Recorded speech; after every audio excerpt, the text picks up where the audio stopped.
Bluetooth printer. Check the manual.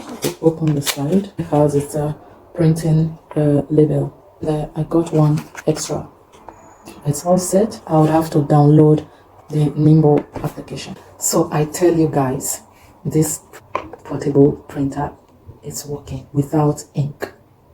Since I was using this same phone we installed into the work and do the process, I printed this label out from my spice bottle.